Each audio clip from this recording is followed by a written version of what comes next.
জীবনযাত্রার ব্যয় বৃদ্ধি পাওয়া এবং মূল্যস্ফীতি ভয়াবহ আকার ধারণ করায় বিক্ষোভে নেমেছে হাজার হাজার ইরানিরা। আর একে যেন মোক্ষম চাল হিসেবে দেখছে যুক্তরাষ্ট্র ও ইসরায়েল। গত বছরের জুনে ইরানের সঙ্গে যুদ্ধে জড়ায় ইসরায়েল। এক পর্যায়ে ইরানের প্রতিরোধের মুখে টিকতে না পেরে ট্রাম্পের সহযোগিতা চায় নেতানিয়াহু। পরে এই যুদ্ধে ইসরায়েলকে সহায়তার জন্য তেহরানে হামলা চালায় ট্রাম্প। আর এ ঘটনার পর ইরান তাদের সামরিক সক্ষমতা আরও বহুগুণ বৃদ্ধি করেছে। ফলে শত্রুপক্ষ ইরানকে চাপে রাখতে মরিয়া হয়ে উঠেছে।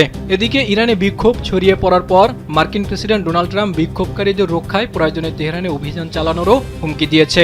অন্যদিকে একই সুরে কথা বলেছেন ইসরায়েলের প্রধানমন্ত্রী বেনিয়ামিন নেতানিয়াহু।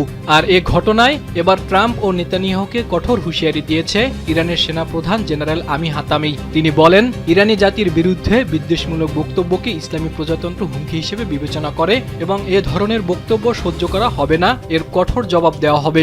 গেল 28 ডিসেম্বর তেহরানে বিক্ষোভ ছড়িয়ে পড়ে। এই বিক্ষোভে আইনশৃঙ্খলা বাহিনীর সঙ্গে সহিংসতায় এখন পর্যন্ত অন্তত 36 জনের প্রাণহানি ঘটেছে। তবে দেশটিতে সরকার বিরোধী এই বিক্ষোভ 2022-23 সালের আন্দোলনের মতো ব্যাপক আকার ধারণ করেনি। তবে অর্থনৈতিক সংকটের জেরে শুরু হওয়া এই বিক্ষোভ আন্তর্জাতিক পর্যায়ে অনেকের নজর কেড়েছে, যার মধ্যে ইরানের আন্তর্জাতিক প্রতিদ্বন্দ্বী দেশগুলোর নেতারাও রয়েছেন। তারা এই সংকটে ইরানি বিক্ষোভকারীদের প্রতি সমর্থন জানিয়েছেন।